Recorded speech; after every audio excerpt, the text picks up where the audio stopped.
Deus. O pastor me deu mais uma missão. Eu creio que o Senhor vai falar assim como Ele falou comigo, amém? Abra sua Bíblia lá em Hebreus 10, 25.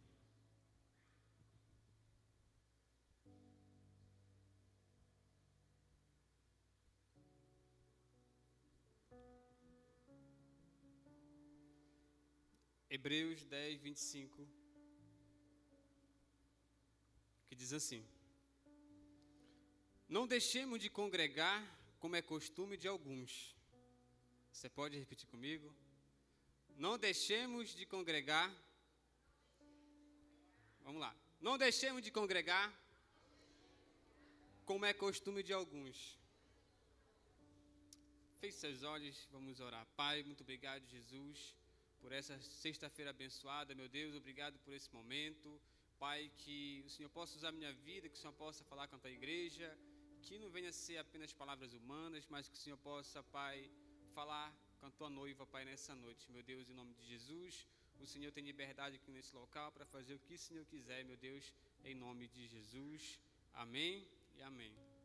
O tema da mensagem eu coloquei: congregar é um mandamento. Você pode repetir comigo? Congregar é um mandamento. Amém? Hoje, no Brasil e até mesmo no mundo inteiro, se criou um movimento no qual as pessoas estão deixando de congregar, que é o movimento dos desigrejados. E esse movimento tem crescido tanto no Brasil como fora do Brasil, o movimento dos desigrejados. Eu pesquisei, fiz uma pequena pesquisa, eu percebi que 6,9% dos evangélicos não congregam. Isso não tem um número exato, mas na pesquisa que eu fiz, falava que entre 10 a 16 milhões de crentes não congregam, não participam de uma congregação, não vão à igreja. E isso é perigoso para a noiva de Jesus. E as pessoas se enganam, essas pessoas que são desigrejadas, elas se enganam elas mesmas, pensando que elas ainda são crentes, mas não são, porque estão desobedecendo a palavra de Deus. Não deixemos de congregar, como é costume de alguns. Isso é uma ordenança de Deus para a sua igreja. E é um mandamento, não está nos 10 mandamentos, mas é um mandamento do Senhor para nós, para o seu povo. Vivemos em um tempo onde muitas pessoas falam: eu sirvo a Deus de casa, ou não preciso ir à igreja para buscar a Deus. Deus está em todo lugar. Esse é o pensamento de um desigrejado, de uma pessoa que desobedece esse versículo. Não deixemos de congregar, como é costume de alguns. Mas a palavra de Deus nos exorta que existe poder no congregar, existe crescimento no congregar, existe fortalecimento quando o povo de Deus se reúne. Tudo isso existe quando você vem congregar ao Senhor. Existe poder, existe fortalecimento, existe renovo da sua mente. Se você está desanimado, Deus usa alguém para lançar uma palavra e você é reanimado no Senhor. Se você está triste, você vem para cá, você volta feliz. Quantas e quantas vezes eu já entrei pelaquela porta triste e eu saí daqui feliz. Eu creio também que você já passou por isso. Quantas e quantas vezes eu já entrei pelaquela porta pensando em desistir. E eu saí daqui convicto da minha fé, que eu tinha que perseverar. E eu acredito que você também já passou por isso. Então, congregar é importante para mim e para você. Congregar não é só você vir para a igreja e tirar uma foto. Não. Vai além disso. Congregar é você vir para cá e cultuar o Senhor. Prestar um culto ao Senhor. Isso que é congregar.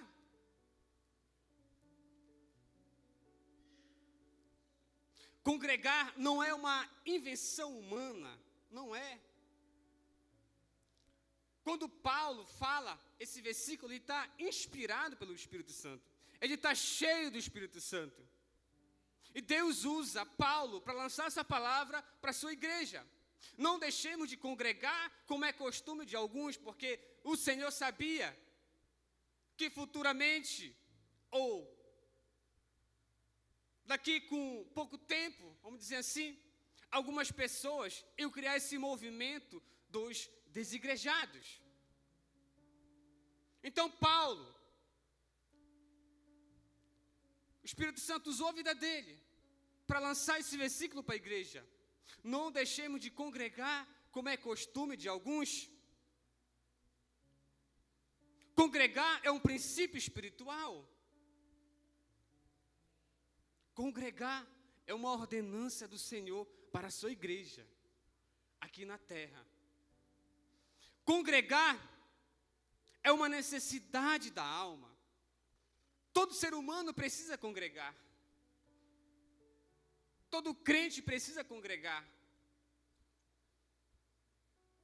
Porque é aqui que a nossa fé é renovada. É aqui que o povo de Deus se reúne. É aqui que o Senhor fala com você. É aqui que a unidade acontece. Hebreus 10, 25, como lemos, não deixemos de congregar. O versículo não começa assim, se você quiser, você congrega. Não. Mas ele começa, não deixe de congregar. Não deixe de congregar. Congregar é propósito espiritual. Não sei se você sabe fazer fogo, mas se você for fazer um fogo com lenha ou com um carvão, e você tirar uma pequena brasa, essa brasa, daqui com pouco tempo, ela vai começar a se esfriar. E em cima dessa brasa vai começar a criar aquilo que chamamos de cinzas. E pouco tempo depois, essa brasa começa a se apagar. E com alguns minutos, ela se apaga por completo. E assim é um crente que sai do fogo, que sai da congregação, que para de congregar, que para de vir para a igreja. Aí ele pensa consigo mesmo, eu sou forte o suficiente, eu vou conseguir. Eu não preciso, eu não necessito de igreja para servir a Deus. E pouco tempo depois, a cinza começa a aparecer na vida da pessoa. Começa a se esfriar. Começa a vir um desânimo. Começa a perder os desejos pelas coisas de Deus. E a cinza começa a aumentar. E pouco tempo depois, ela se apaga. É interessante. Se apaga. E é por isso que Deus, usando o apóstolo Paulo, falou para nós, que somos igreja dele, não deixe de congregar. Olhe para o seu vizinho e fala assim, não deixe de congregar.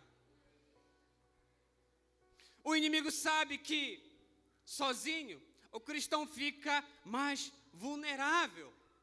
Fica vulnerável ao diabo, fica vulnerável ao mundo, fica vulnerável ao desejo da carne, os seus desejos. Quando o cristão para de congregar, ele fica vulnerável a tudo isso. A sua carne cresce. O desejo de voltar para o Egito cresce.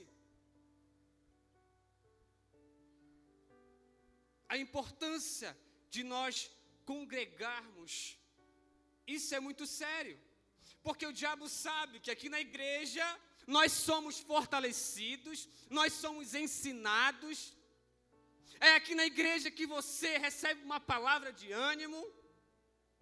É aqui na igreja que nós somos corrigidos e somos edificados através da palavra de Deus. É aqui na igreja. Não tem para onde você correr. Ou você obedece, ou você desobedece a palavra de Deus. Às vezes nós somos crente domingueiro. Você fazia de tudo e mais um pouco para participar dos cultos. Esse era o primeiro amor. Você lembra que quando chegava o dia de culto, você se alegrava. Você vinha até cantando aquela, não sei se é uma canção, mas é um versículo. Mas tem uma canção que fala: me alegrei quando me disseram, vamos à casa do Senhor. Você cantava. Você lembra que podia cair chuva, podia fazer o sol mais quente, podia cair até canivete do céu, mas você dava um jeito de vir para a igreja.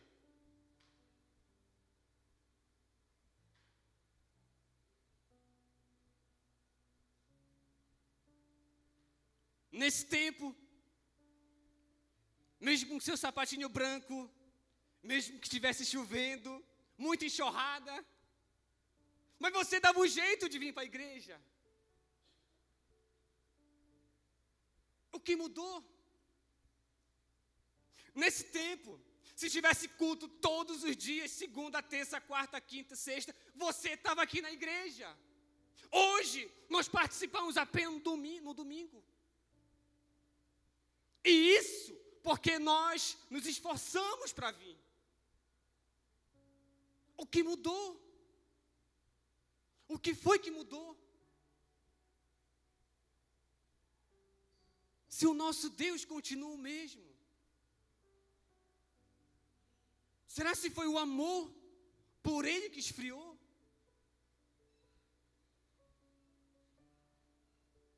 Eu não estou aqui acusando você, apontando o dedo para você. Mas eu estou aqui trazendo a palavra de Deus. Porque eu acredito que evangelho sem confronto não é evangelho. Deus falou fortemente comigo. O que mudou daqui de tempo para cá? Nós éramos tão apaixonados pela casa do Senhor.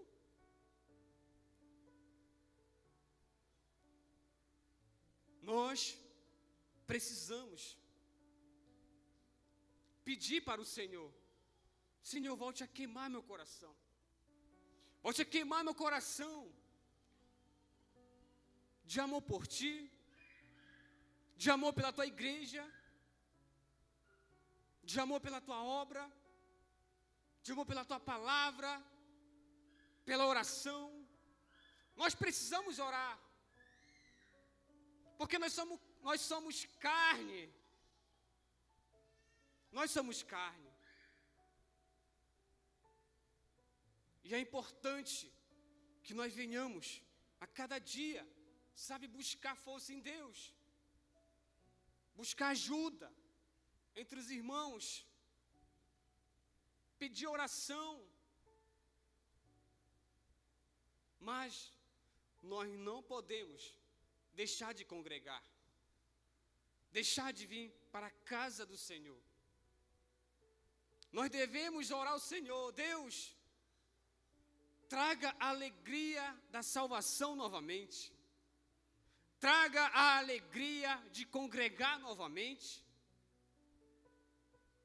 Às vezes, pelas situações que passamos, isso passa despercebido.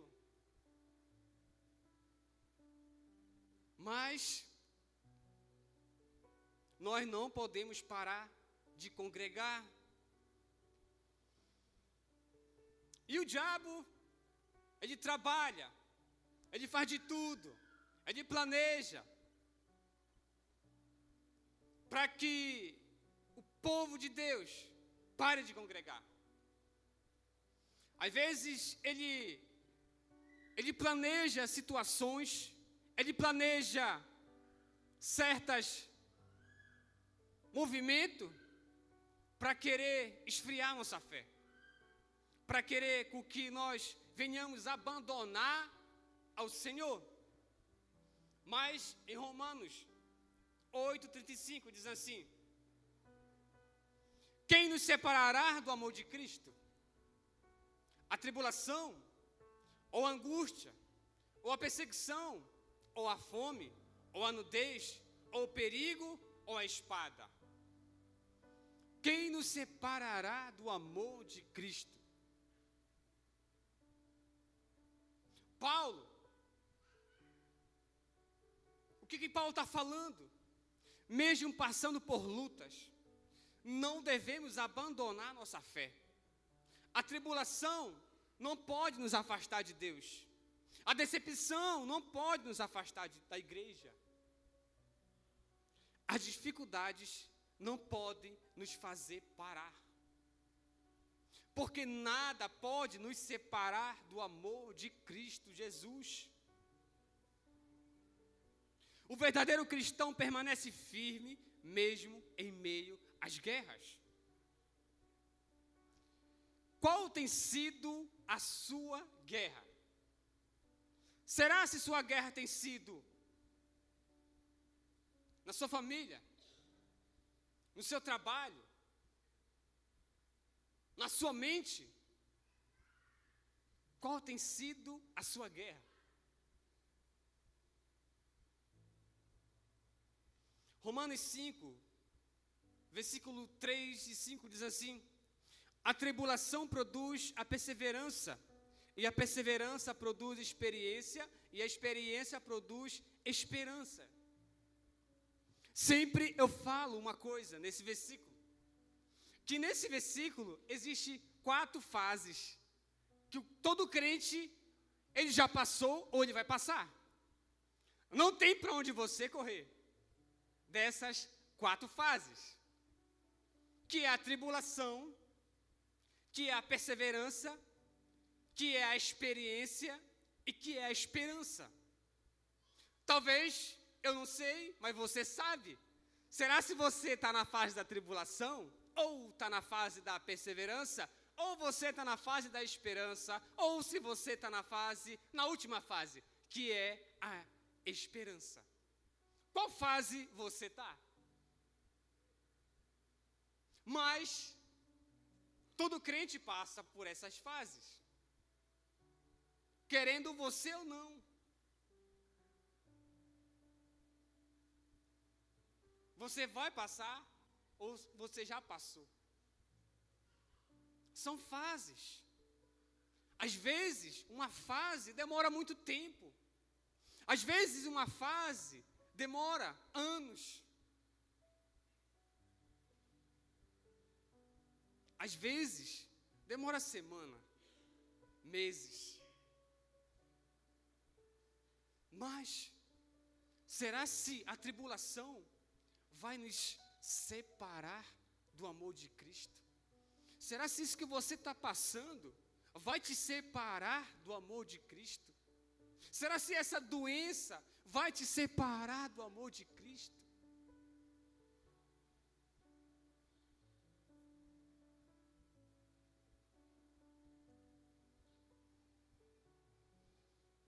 Alguns crentes, quando passam por essas fases, muitos querem abandonar a caminhada quando chegam essas fases. Mas Deus, Ele usa a tribulação para amadurecer o crente. E isso é muito real.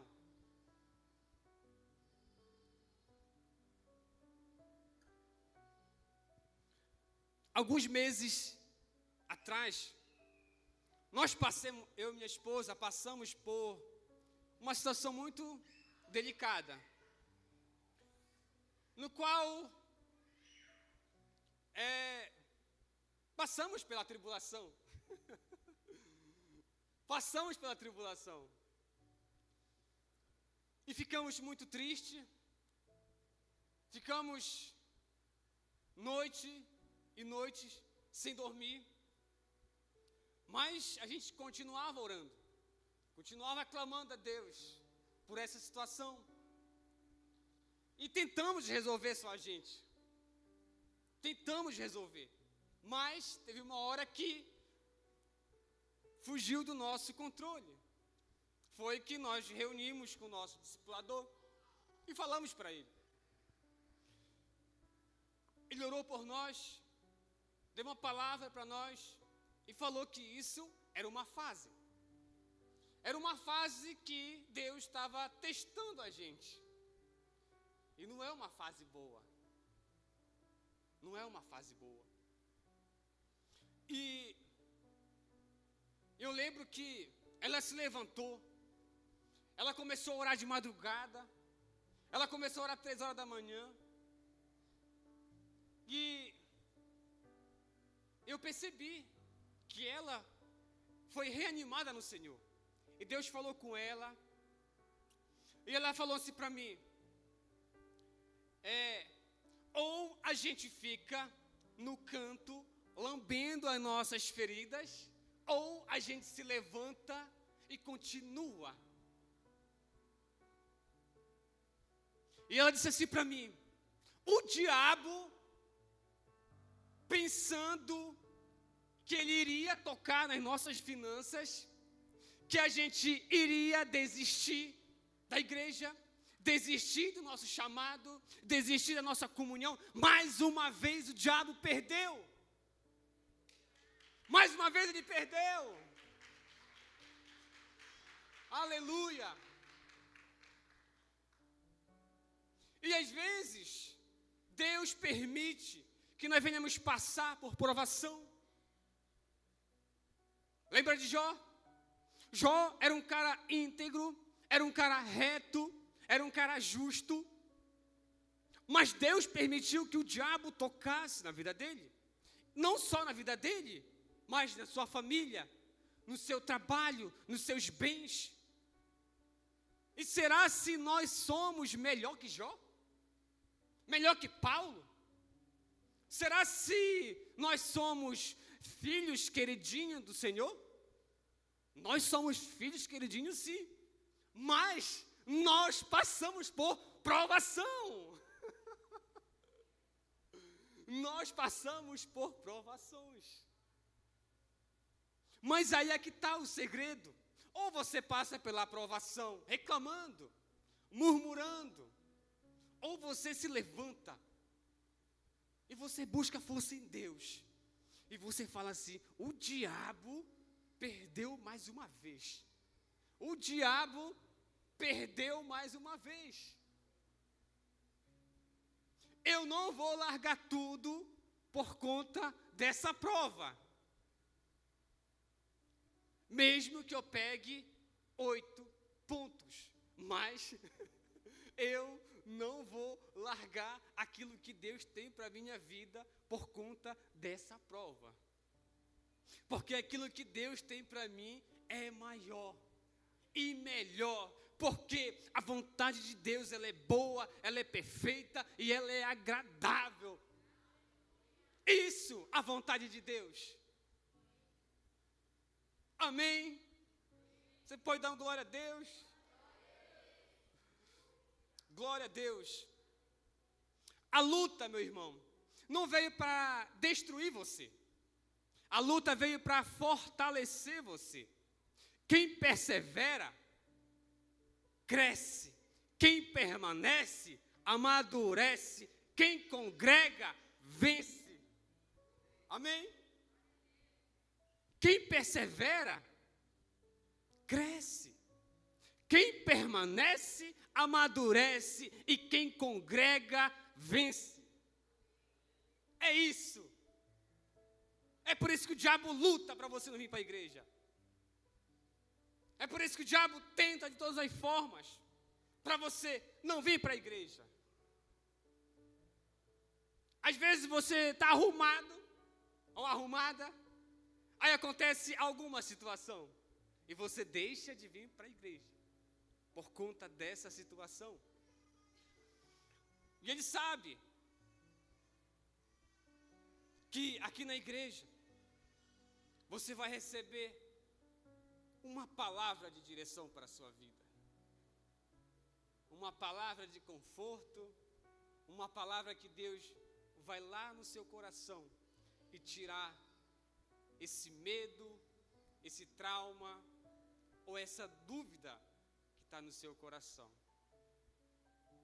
Alguns desistem, mas os vencedores são aqueles que continuam mesmo chorando, mesmo feridos, mesmo cansados. Quem aqui é vencedor? 2 Coríntios 4, versículo 4, capítulo 4, verso 8 e 9 diz assim: em tudo somos atribulados, mas não angustiados, perplexos, mas não desanimados, perseguidos, mas não desamparados, abatidos, mas não destruídos. O crente passa por guerras, mas ele não está sozinho. O Senhor está com você. O Senhor está com você, amém? Congregar é mais do que frequentar um culto. Congregar é permanecer firme, viver em comunhão, crescer espiritualmente aqui na igreja. Obedecer a palavra de Deus. A igreja, como eu falei, não é perfeita. Nós não somos perfeitos. Falhamos, erramos, pecamos, mas nós continuamos até Jesus voltar. Amém. Mateus 16, verso 18 fala assim: edificarei a minha igreja e as portas do inferno não prevalecerão contra ela. Quem ama Jesus precisa amar aquilo que ele ama. Jesus ama a igreja. Amém? Quem ama Jesus precisa amar aquilo que ele ama. E Jesus ama a sua igreja. Ele ama ver você congregar. Aleluia.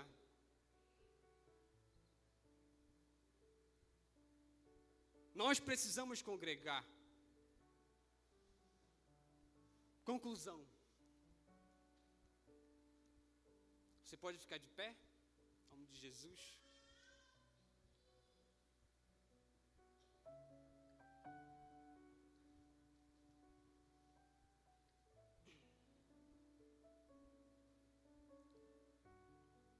Talvez alguém chegou aqui triste, desistido, preocupado, desanimado, ou abatido, ou com dúvidas no seu coração.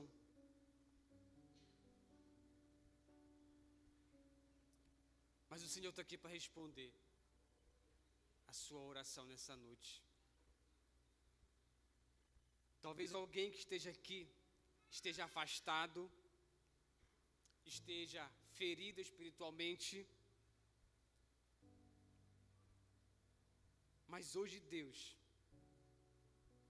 está dizendo para você: volte para a comunhão, volte para a união, volte congregar, volte influenciar os seus irmãos para virem congregar novamente.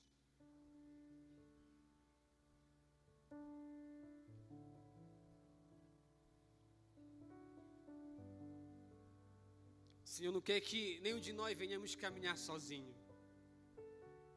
Essa jornada é muito grande até a volta de Jesus.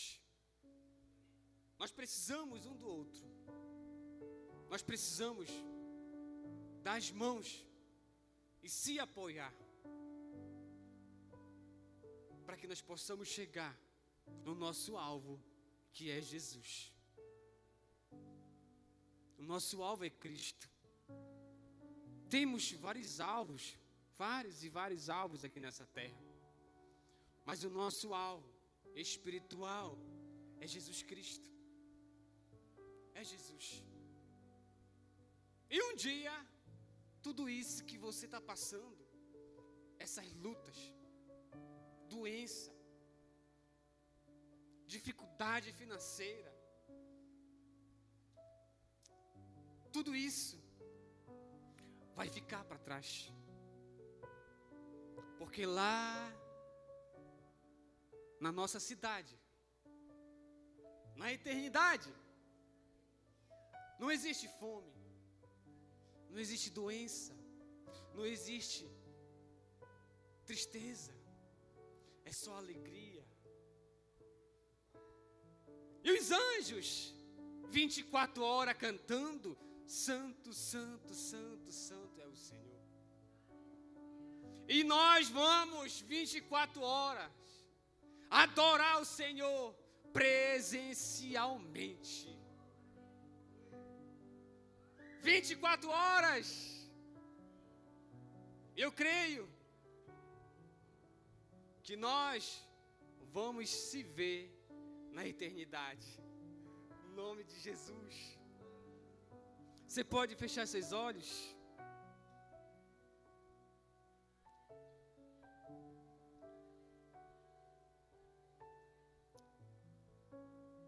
Você tem perseverado.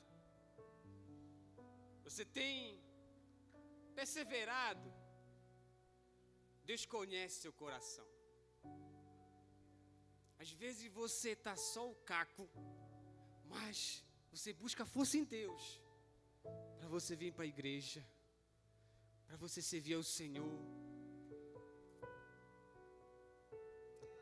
porque você entendeu o seu propósito, você entendeu a ordenança do Senhor, que devemos congregar como igreja, como sua noiva, porque um dia a noiva de Cristo, nós vamos se encontrar nos ares com Ele.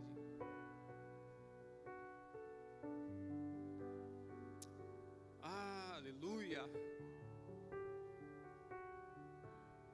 Romanos 8, verso 35,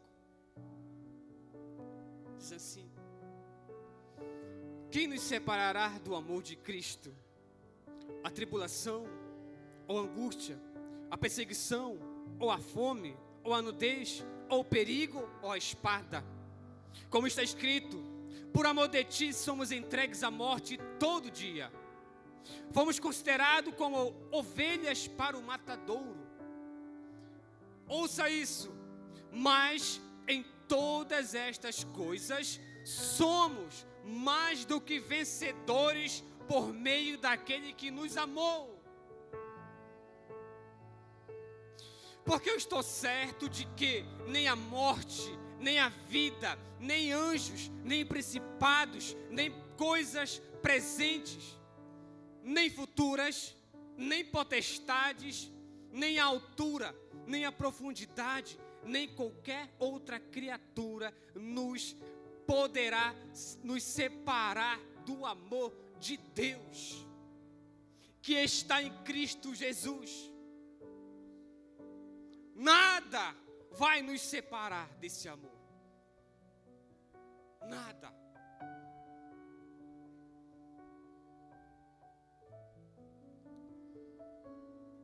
Nada.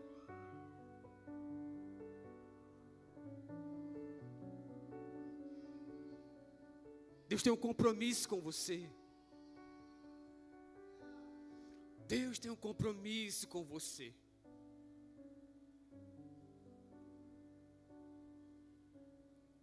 Às vezes eu sei que é difícil. É difícil até mesmo para sorrir.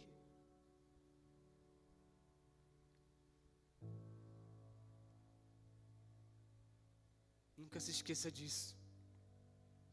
Deus sempre esteve, sempre vai estar com você.